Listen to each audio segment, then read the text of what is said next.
ध्रुव, question number 16 चल रहा है बेटा। आज जो पीडीएफ भेजी है उसका पेज नंबर 3 पर क्वेश्चन नंबर 16। ध्रुव, मेरी आवाज़ आ गई? फटाफट वो क्वेश्चन निकाल लो। हम क्वेश्चन पढ़ चुके हैं, सॉल्व करना चालू कर रहा हूँ बेटा। प्लीज़, मैं 2:45 पे आपको भेज देता हूँ तो 3 बजे से क्लास चालू हो जाती है, तो आप 3 बजे बाद तक क्या करते रहते हो? ध्रुव, आपको नहीं कह रहा हूँ, और भी बच्चे हैं ऐसे। 3 बजे से क्लास रहती है, मैं 2:45 पे लिंक भेज देता हूँ आपको। 15 मिनट में लिंक ज्वाइन करते नहीं बनती है। एक एक मिनट इतना इंपॉर्टेंस रखता है और आप समझते ही नहीं हो चीज़ों को। ध्रुव, आपसे अकेले से नहीं बोल रहा हूँ बेटा, आप अपने ऊपर मत लेना। आप तो आज लेट आए हो, आप तो रोज आ जाते हो टाइम पे। मैं बाकी सब बच्चों का भी बोल रहा हूँ। मतलब आपको इतनी समझ नहीं है कि आपके टाइम का आपको ही समझ में नहीं आ रहा है बात। कल से 2:45 पर लिंक आ जाती है। 2:55 के पहले पहले सारे बच्चे ज्वाइन हो जाने चाहिए। 2:55 के बाद जो आएगा मैं उसको एडमिट ही नहीं करूंगा, ये ध्यान रखना। कृषा, आप भी और बाकी सब बच्चे भी ये ध्यान रखना। आपके वजह से हम 2:45 पे यहाँ पर बिठा के रखते हैं किसी बंदे को कि भाई बच्चे का एडमिशन आए तो एडमिट करने की रिक्वेस्ट आए तो आप एडमिट करना, और आपको बात ही समझ में नहीं आ रही है। 3 बजे की क्लास है, 3:05, 10 मिनट 15 मिनट तक आते रहते हो। आपके सारे काम आपको समझ में आना चाहिए ना कि 2:45 के पहले पहले निपटाने हैं। इसमें मेरा फायदा है कि आपका है? मुझे क्या है, 3:20 पे आओगे तो 15 मिनट पढ़ा दूंगा। समझते ही नहीं कोई बात को, डांट खाते हो फालतू में। चलिए कृषा, जो आज पीडीएफ भेजी उसका पेज नंबर 3 आप देख रहे हो। एक ही चीज को 4 बार तो रिपीट कर दिया मैंने, किसका टाइम वेस्ट हो रहा है इसमें?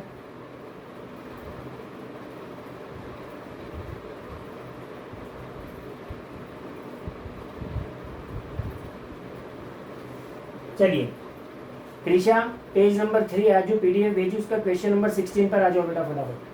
चलिए, P&L एप्रोप्रिएशन अकाउंट बना रहा हूँ, सब बच्चे ध्यान देंगे।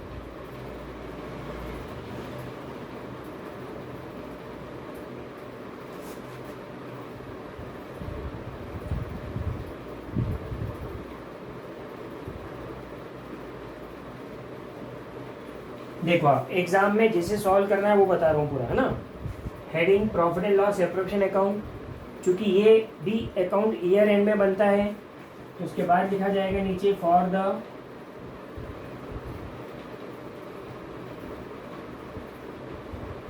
Year ended on. जिस तारीख को हमारा करंट ईयर एंड हो रहा है वो तारीख लिखेंगे ना, साल के आखिर दिन की तारीख। इस सवाल में साल का एंड कब हो रहा है वो तारीख नहीं दी है तो देश कर देंगे। ये अपना P&L एप्रोप्रिएशन अकाउंट बन रहा है, ध्यान देंगे सब बच्चे। आज से बुक के क्वेश्चन शुरू हो गए हैं। ये डेबिट साइड हो गया, ये क्रेडिट साइड हो गया। पर्टिकुलर्स अमाउंट, पर्टिकुलर्स और अमाउंट।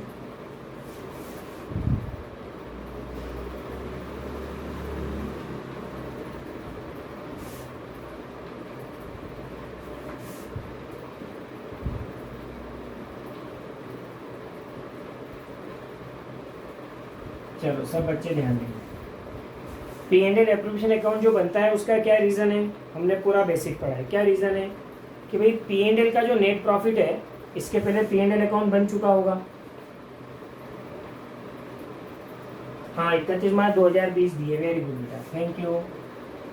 तो तारीख डाल दो 31 मार्च 2020। चलो, तो इसके पहले P&L अकाउंट बन चुका होगा। उसका जो नेट प्रॉफिट आया है वही नेट प्रॉफिट अपन पार्टनर्स में डिस्ट्रीब्यूट करते हैं, कुछ पैसा इंटरेस्ट के रूप में, कुछ रेम्यूनरेशन के रूप में और बाकी प्रॉफिट के रूप में। तो वो जो नेट प्रॉफिट P&L का आया है वो हमने कैसे इनमें बांटा, ये शो करने के लिए P&L एप्रोप्रिएशन अकाउंट बनता है।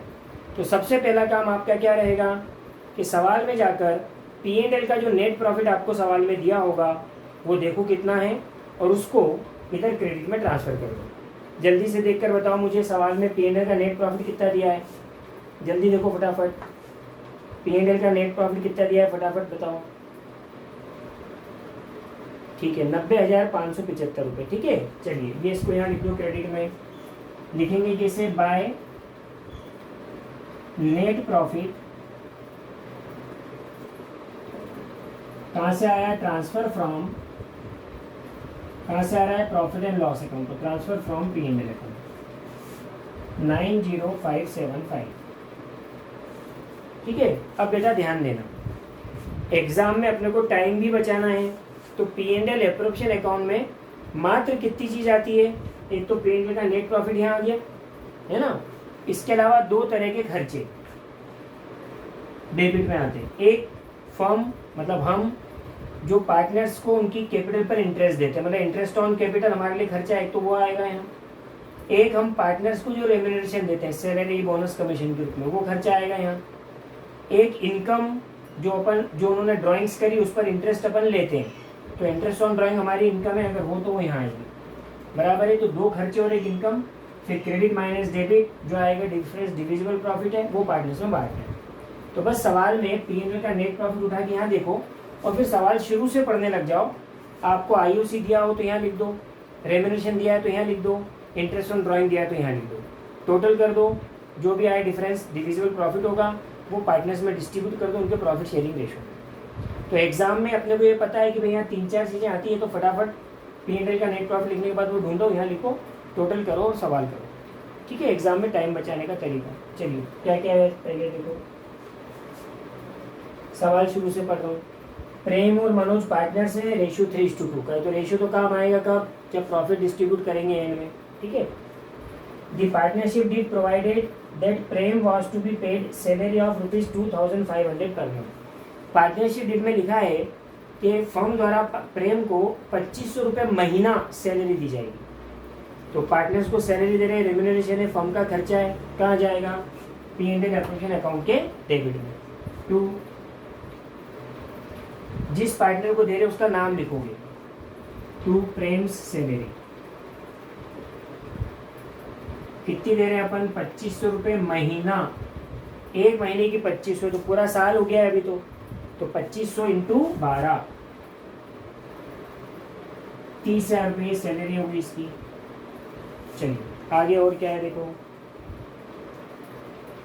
And Manoj was to get a commission of 10,000 per year. जो मनोज है पार्टनर, उसको हम कमीशन देंगे 10,000 रुपये साल का 10,000। तो ये भी फर्म द्वारा पार्टनर्स को रेम्यूनरेशन दिया जा रहा है।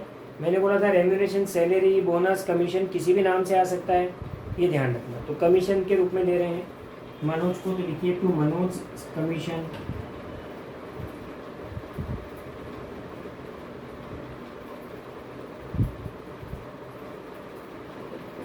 ध्यान देना, साल का 10,000 है, हाँ महीने का नहीं है वो, तो पूरे साल का 10,000 ही लिख दिया।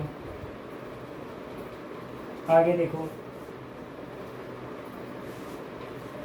आगे लिख रहा है interest on capital was to be provided at the rate of 5% per annum and interest on drawing was to be charge at 6% per annum. मतलब इन्होंने जो कैपिटल लगाई है फर्म उस पर 5% पर एनम इंटरेस्ट देगी, और जो उन्होंने ड्राइंग करी है उस पर फर्म इनसे 6% पर एनम इंटरेस्ट लेगी। मतलब ये इंटरेस्ट ऑन कैपिटल और इंटरेस्ट ऑन ड्राइंग की रेट देगी। ठीक है, अब अपन इस रेट ऑफ इंटरेस्ट से इंटरेस्ट निकालेंगे। पर आगे क्या है देखो, आगे इन्होंने अपने सवाल थोड़ा पढ़ लिया था, इंटरेस्ट ऑन ड्राइंग और इंटरेस्ट ऑन कैपिटल निकाल के दे दिया कि साहब इतना इतना इंटरेस्ट है, तो फिर कोई लफड़ा ही नहीं है, डायरेक्ट लिख देंगे। देखो क्या लिखा है आगे, interest on Prem's drawing was 1250 and Manoj drawing was 425। मतलब प्रेम और मनोज ने जो ड्राइंग करी है, जो पर्सन ने उसके लिए पैसे निकाले हैं, उस पर हम फर्म उनसे इंटरेस्ट ले रहे हैं 1250 और 425। तो सीधे इंटरेस्ट ऑन ड्राइंग निकाल कर ही दे दिया है, तो फिर अब 6% के जो रेट है उसका कोई मतलब ही नहीं है, बराबर है। तो इंटरेस्ट ऑन ड्राइंग बताओ फर्म के लिए इनकम है कि एक्सपेंडिचर है? इंटरेस्ट ऑन ड्राइंग फर्म के लिए इनकम है कि एक्सपेंडिचर है?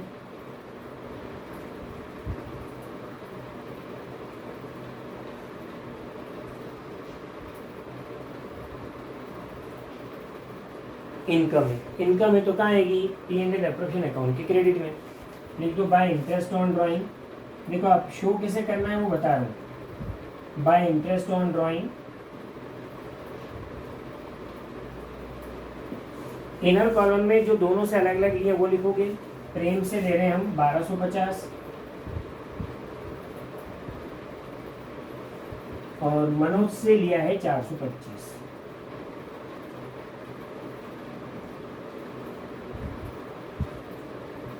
दोनों का मिलाकर टोटल बाहर रख दो 1675, इन दोनों की टोटल रिटर्न।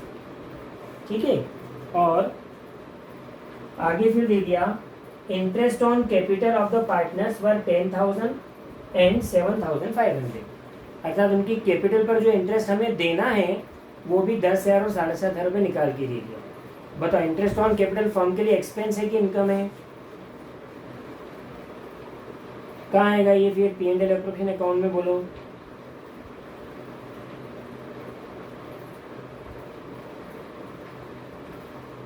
डेबिट साइड में। ठीक है, चलिए तो लिख देते हैं टू इंटरेस्ट ऑन कैपिटल प्रेम 10,000 और मनोज 7,500, कुल मिलाकर दोनों को दिया 17,500। फिर लिखा है आगे कि नेट प्रॉफिट फर्म का 90,575 है, तो वो हम ऑलरेडी लिख चुके हैं। चलो हो गया क्वेश्चन पूरा, बोलो यस नो।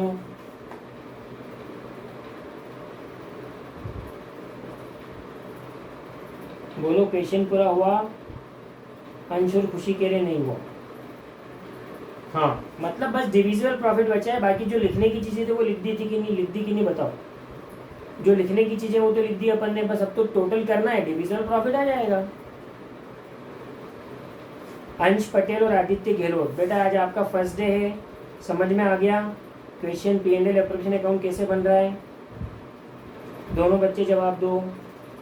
ठीक है, चलिए बस अब देखो आप किधर की टोटल ज़्यादा दिख रही है? क्रेडिट की ज़्यादा है ना? तो बैलेंसिंग कर दो बस। देखो कैसे करोगे बैलेंसिंग? क्रेडिट की टोटल ज़्यादा दिख रही है तो पहले रफ में क्रेडिट की टोटल करो, कितनी आ रही है?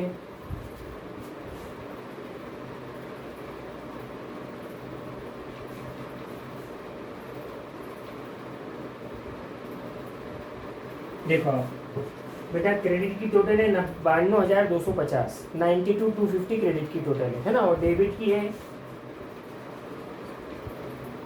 57,500, क्रेडिट की है 92,250 और इधर की है 57,500। तो जिधर की टोटल ज़्यादा है वो दोनों तरफ लिखोगे। मैं बैलेंसिंग करना भी सिखा रहा हूँ, हालांकि 11th में आ गई होगी, फिर भी समझ लो। जिधर की टोटल ज़्यादा है वो टोटल लिखो 92,250, इधर भी लिखो 92,250, इधर भी लिखो। ठीक है,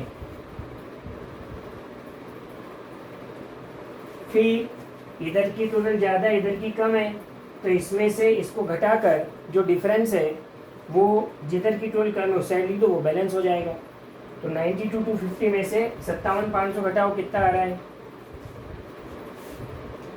92,250 माइनस 57,500, 34,750। बताओ क्या कराया गया? 34,750, 34,750 रुपये क्या चीज़ आ गई? क्रेडिट की टोटल ज़्यादा है, मैंने इनकम ज़्यादा है, खर्चे कम है। फिर से एक बार रिपीट करो, सुन लो सब बच्चे। क्रेडिट की टोटल ज़्यादा है, क्रेडिट में इनकम लिखते हैं अपन, बोले इनकम ज़्यादा है खर्चे कम है, तो इनकम में से खर्चे घटकर जो आएगा वो कहलाएगा divisible profit. Is it clear? ठीक है, चलिए तो 34,750 रुपये आ गया डिविजिबल प्रॉफिट। बेटा ध्यान रखना, हमें पता होना चाहिए कि ये डिविजिबल प्रॉफिट है, पर यहाँ आपको डिविजिबल वर्ड लगाने की जरूरत नहीं, यहाँ तो सिर्फ प्रॉफिट ही लिखोगे, टू प्रॉफिट। चलो अब आप मुझे बताओ ये प्रॉफिट के हकदार भी कौन है? ये जो प्रॉफिट है इसके हकदार भी कौन है? बोलो। प्रेम और मनोज पार्टनर्स। ओके, तो ये प्रॉफिट इन दोनों में बढ़ जाएगा, इनके प्रॉफिट शेयरिंग रेशो में। जरा सवाल में ढूंढकर बताओ तो क्या दिया है प्रॉफिट शेयरिंग रेशो? सवाल में ढूंढकर बताओ प्रॉफिट शेयरिंग रेशो क्या दिया है? सब बच्चे जवाब दो। बेटा सवाल आपको ही पढ़ने आना चाहिए, सवाल में चीज़ें ढूंढना आपको आना चाहिए, है ना? इसलिए मैं आपसे ढूंढवाता हूँ। जरा बताओ, आगे 3:2 रेशियो मिल गया। चलो अब 34,750 का प्रॉफिट इन दोनों में बटेगा 3:2 में, तो उसको भी आपको नीचे वर्किंग नोट में शो करना है। मैं कर रहा हूँ, ध्यान से सुनना। इधर देखो, मेरे पास नीचे जगह नहीं है, इसलिए मैं यहाँ कर रहा हूँ अकाउंट में। आपको अकाउंट में नहीं करना है, आपको नीचे वर्किंग नोट में करना है, ठीक है। तो कैसे करोगे, पहले लिखोगे डिविजिबल प्रॉफिट जितना आया वो यहाँ लिखोगे वर्किंग नोट में।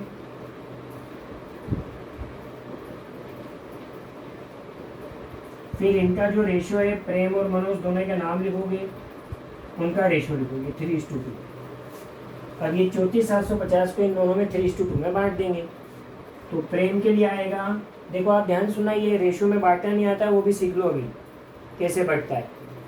34,750 रुपये बांटने, वो लिखा पहले। अब आपको प्रेम का हिस्सा निकालना है, तो प्रेम का शेयर बताओ कितना है, 3:2। प्रेम का शेयर 3 की 2 है 3। तो प्रेम के लिए निकाल रहे हो तो जितना उसका शेयर है उसका मल्टीप्लाई अपॉन में ये जो रेशियो है इनका टोटल जो करो उससे डिवाइड, रेशियो की टोटल से डिवाइड। बेटा आता होगा बांटना, मैं ऐसा मानता हूँ, फिर भी मैं सिखा रहा हूँ। तो 3 और 2 5 से डिवाइड। इसके लिए आ गया 20,850। ऐसे मनोज के लिए 34,750, मनोज का हिस्सा है 2 डिवाइडेड बाय 5। इसके लिए आ गया 13,900। ये प्रेम का और ये मनोज का है ना, इसको यहाँ शो करना है बेटा। यहाँ टू प्रॉफिट लिखा, फिर यहाँ लिखोगे transfer to partners capital account, bracket में लिखोगे प्रेम और मनोज। प्रेम का हिस्सा है 20,850, मनोज का हिस्सा है 13,900। यह आपका P&L एप्रोप्रिएशन अकाउंट पूरा होगा। बोलो आया समझ में सबको? जल्दी बताओ, फटाफट थंब इंप्रेशन डाल के बता दो, आ गया क्या सबको समझ में?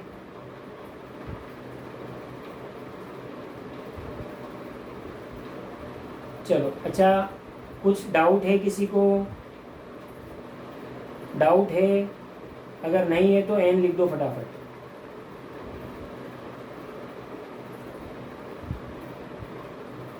तो अगले क्वेश्चन पर बढ़ें, नेक्स्ट क्वेश्चन पर आ जाएं, ठीक है। चलिए बेटा देखिए, फंडामेंटल्स चल रहे हैं, बहुत आराम से करें अपन, धीरे धीरे, कोई जल्दीबाजी नहीं है, ठीक। कहीं भी कोई प्रॉब्लम आए साथ साथ पूछते जाना है। मैं बेटा बोल ही सकता हूँ कि बार बार आपसे भी पूछो जो नहीं आता है ना, पर आप पूछना तो आपको ही पड़ेगा। ऑफलाइन क्लास होती है ना, तो मेरे को चेहरा देख के समझ में आ जाता है, पता चल जाता है कि आपको समझ में आ रही कि नहीं आ रही। पर अब ऑफलाइन नहीं है, इसलिए आप ही को बताना पड़ेगा कि सर मुझे ये बताओ, ठीक है। चलिए क्वेश्चन नंबर 16 अपन ने करा। अब 2 मिनट रुकिए।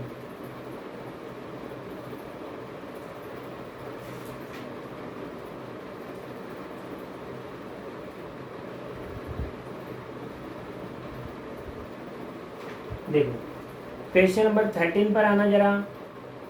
इसी में क्वेश्चन नंबर 13 नंबर सवाल, अगर आ जाए क्वेश्चन नंबर 13 सामने दिख जाए तो जल्दी से थंब इंप्रेशन डाल दो फटाफट।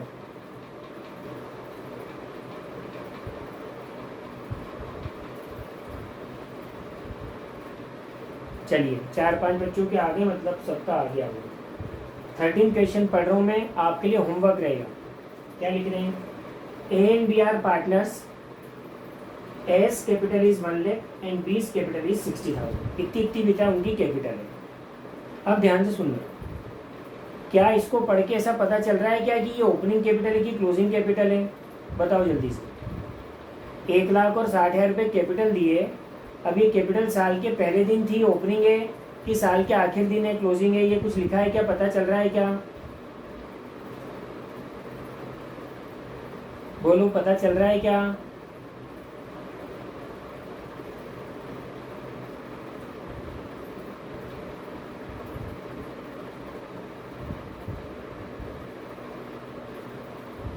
अरे जवाब दो। अंश और आदित्य बस दो ने दिया जवाब। हाँ नहीं पता चल रहा है अंश चौधरी बेटा, पता नहीं चल रहा है क्योंकि इसके साथ कोई डेट वेट कहाँ दी है। अंश चौधरी समझ में आई क्या, है ना? तो ध्यान से सुनना इधर सब बच्चे, अगर कैपिटल डी हो और वो साल के पहले दिन की है कि साल के आखिर दिन की है नहीं पता हो, तो हमेशा उसको ओपनिंग मानना है। हेलो, क्या मानोगे उसको? Opening capital. साल के पहले दिन इतनी इनकी कैपिटल थी, ठीक है, 1,60,000, मतलब साल के पहले दिन इतना पैसा इनका बिजनेस में लगा हुआ था। आगे, interest on capital is payable eight 6% per annum. देखो आप, जो इन्होंने कैपिटल लगाई है उस पर हमें इनको इंटरेस्ट 6% पर एनम से देना है। Okay, B is to get salary at the rate of ₹3,000 per month. इसके अलावा जो बी पार्टनर है उसको सैलरी भी देनी है 3,000 रुपये महीना। महीना, हाँ ध्यान रखना। Net profit for the year is 80,000। पूरे साल का नेट प्रॉफिट 80,000 रुपये है। जो P&L बन चुका होगा उसका नेट प्रॉफिट भी दे दिया। हमसे बोला है प्रिपेयर P&L एप्रोप्रिएशन अकाउंट। हमसे P&L एप्रोप्रिएशन अकाउंट बनाने का बोला है। बोलो, बना पाओगे?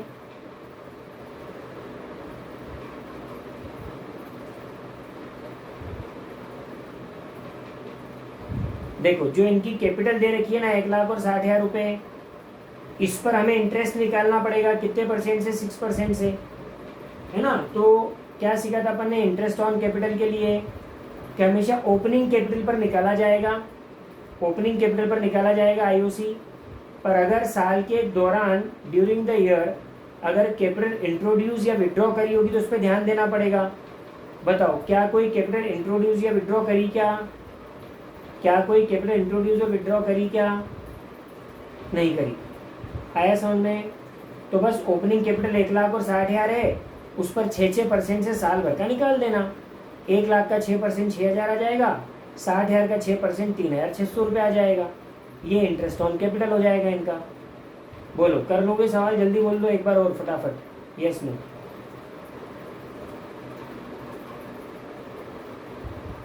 चलिए, तो ये क्वेश्चन नंबर 13 आपके लिए होमवर्क है आज। क्वेश्चन नंबर 13 होमवर्क है। 16 मैंने यहाँ करा लिया। अगर 16 आपने नोट कर लिया है तो ठीक है, अगर नोट नहीं किया है तो आप घर पे कर लेना खुद से। मैं इसका फ़ोटो क्लिक करके आपको अभी भेज रहा हूँ।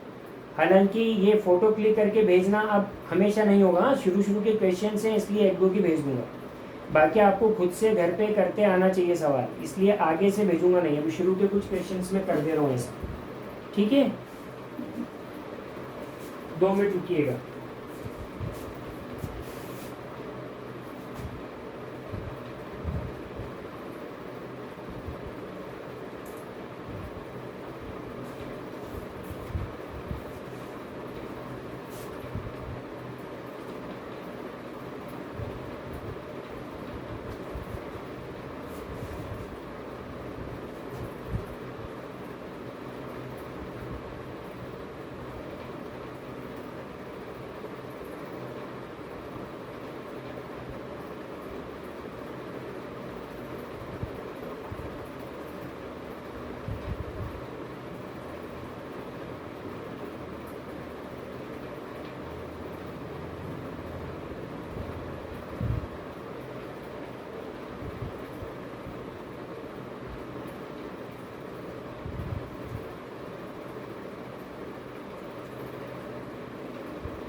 चलिए, ये भेज दिया मैंने। अभी हमारे पास इकोनॉमिक्स की क्लास शुरू होने के पहले 7 मिनट बचे हैं। इन 7 मिनट में कुछ थ्योरेटिकल बातें हैं वो मैं बता देता हूँ जो अब सवालों में काम आएगी। कुछ बच्चों की हो चुकी है शायद, कुछ की होना बाकी है, तो सभी समझ लो, सवालों में काम आएगी। ठीक है, ध्यान से देखेंगे सब बच्चे।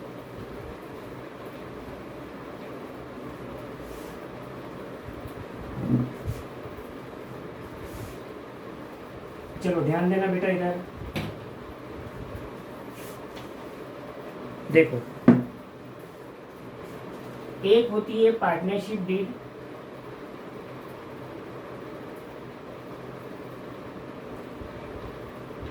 देखो पार्टनरशिप डीड क्या है। जब भी कोई पार्टनरशिप फॉर्म शुरू होती है तो सारे पार्टनर्स आपस में टर्म्स कंडीशन डिसाइड करते हैं और सारी टर्म्स कंडीशन जो डिसाइड होती है वो पार्टनरशिप डीड में लिख लेते हैं। मतलब एक उसका रिटर्न डॉक्यूमेंट बना लेते हैं, लिखित डॉक्यूमेंट बना लेते हैं। उस रिटर्न डॉक्यूमेंट को हम पार्टनरशिप डीड कहते हैं। अंश पटेल और आदित्य गहलोत, पार्टनरशिप डीड क्या है, समझ में आया क्या? जो नोट्स मैंने दिए उसके अंदर सब लिखा हुआ है, इसलिए लिखने की जरूरत नहीं है। आपका आज फर्स्ट डे है, पार्टनरशिप डीड के बारे में आपसे बात नहीं हुई इसलिए पूछ रहा हूँ। चलिए, तो पार्टनर्स के बीच सारी टर्म्स कंडीशन का एक रिटर्न डॉक्यूमेंट बनता है जिसको पार्टनरशिप डीड कहते हैं, ठीक है। और पार्टनरशिप फर्म इसी रिटर्न डॉक्यूमेंट के अनुसार इन्हीं शर्तों के आधार पर चलती रहती है, ओके।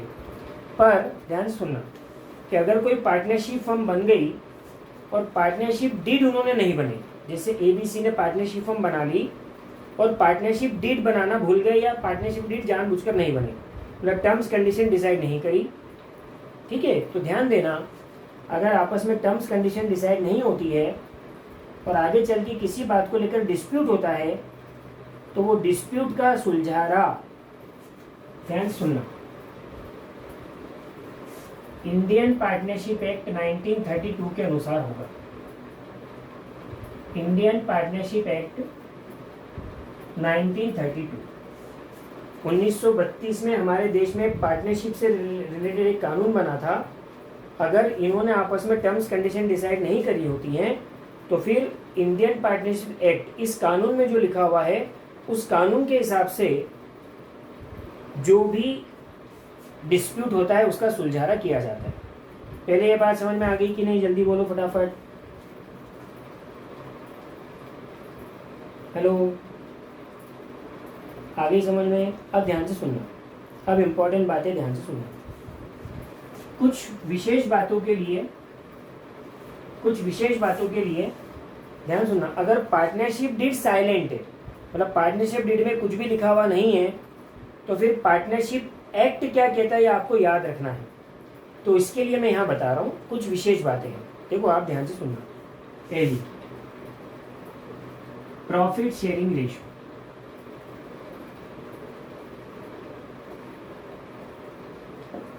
इसका भी क्लिक करके भेज दो। वैसे तो प्रॉफिट जो भी होगा वो किस रेशियो में बटा जाएगा वो पार्टनरशिप डीड में ही लिख लेते हैं, पर अगर पार्टनरशिप डीड में प्रॉफिट शेयरिंग रेशियो नहीं लिखा हो, मतलब प्रॉफिट किस रेशियो में बांटा गया है, अगर इसके संबंध में पार्टनरशिप डीड साइलेंट हो, बराबर है। अब अगर पार्टनरशिप डीड में प्रॉफिट शेयरिंग रेशियो नहीं लिखा है तो फिर झगड़े होंगे एंड में, ईयर एंड में, कि प्रॉफिट किस तरह बांटा जाए। तो फिर पार्टनरशिप एक्ट के अनुसार बांटना पड़ेगा। और पार्टनरशिप एक्ट क्या कहती है कि अगर पार्टनरशिप डीड में प्रॉफिट शेयरिंग रेशियो नहीं लिखा है तो फिर प्रॉफिट सभी पार्टनर्स के बीच इक्वली डिस्ट्रीब्यूट होगा।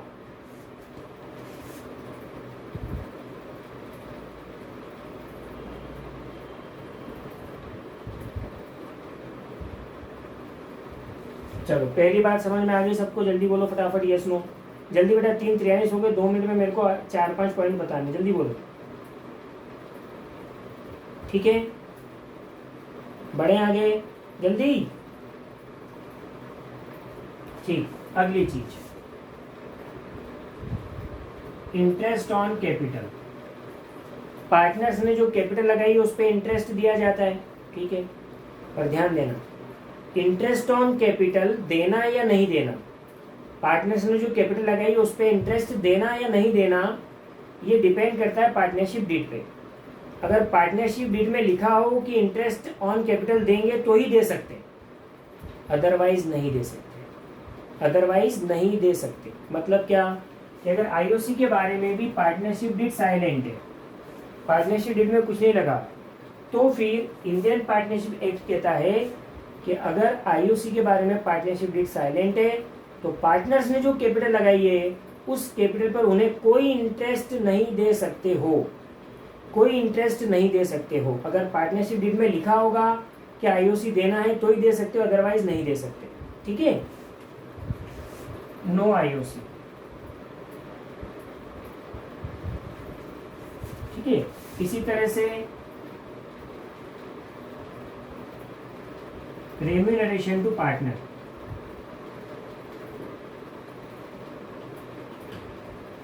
अर्थात पार्टनर्स को जो एक्स्ट्रा काम करता है ना, जो पार्टनर, उसको रेम्यूनरेशन देना रहता है।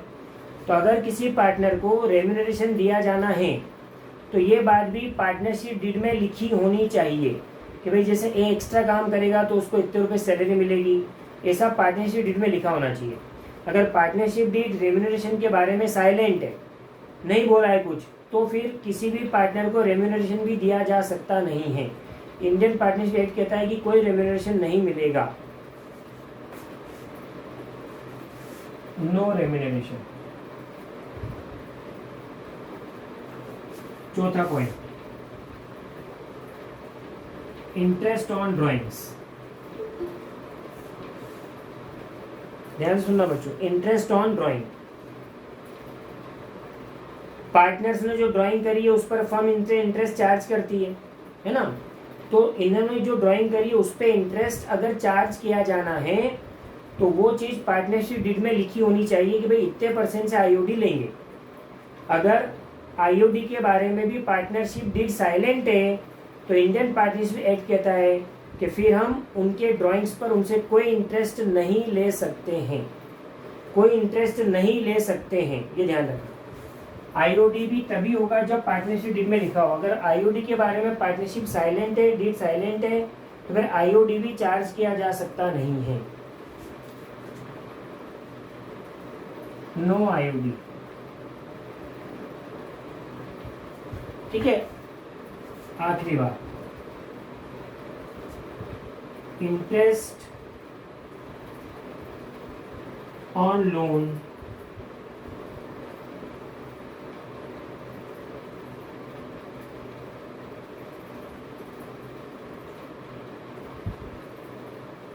ध्यान देना।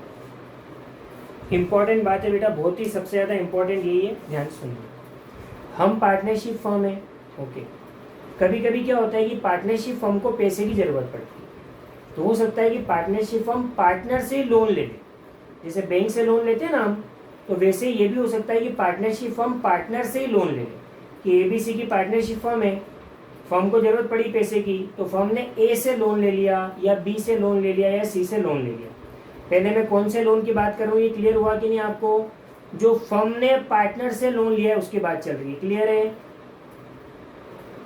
जो फर्म ने पार्टनर से लोन लिया है उस पर बात चल रही है।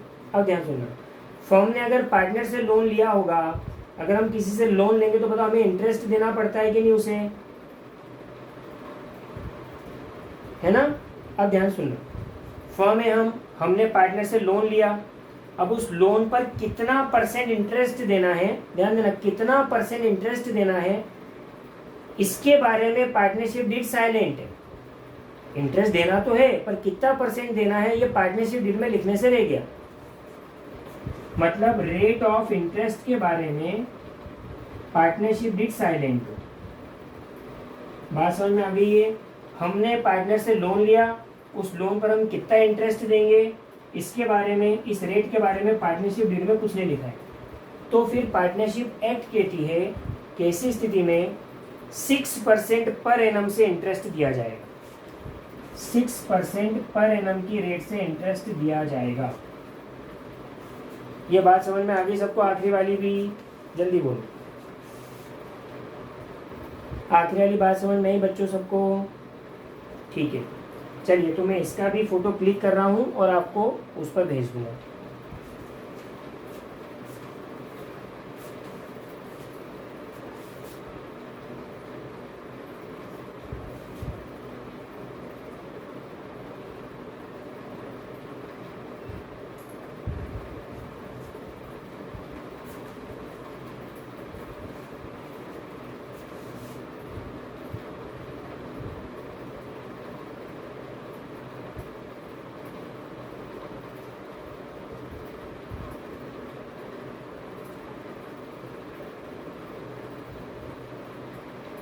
चलिए देखो, तो आज के लिए अपना क्या बोलते हैं, अकाउंट्स का लेक्चर यहीं तक है। अब हम मैक्रो इकोनॉमिक्स पर आ रहे हैं बेटा। अंश पटेल और आदित्य गहलोत, बेटा मैक्रो इकोनॉमिक्स में जो चैप्टर चल रहा है ना, उसका आज लास्ट डे है। तो आप आज ज्वाइन रखना चाहते हो तो रखो, अगर आप चाहते हो आज डिसकंटिन्यू करना तो डिसकंटिन्यू कर लो। ये जो भी चैप्टर हो रहे हैं मैक्रो इकोनॉमिक्स के हो चुके हैं, ये चैप्टर की भी अलग से लेक्चर हैं, वो मैं आपको भेज दूंगा और जो कुछ समझाना होगा उसकी रिकवरी क्लास भी लगा दूंगा। ठीक है, आज लास्ट हो जाएगा ये पिछला चैप्टर। कल से हम इंडियन इकोनॉमिक्स के 2-3 चैप्टर पढ़ेंगे जो कि अभी शुरू ही नहीं किया था, तो कल से आप दोनों भी फिर रेगुलर ज्वाइन कर सकते हो। अंश और आदित्य समझ में आ गई बेटा? ठीक है, चलिए, ओके।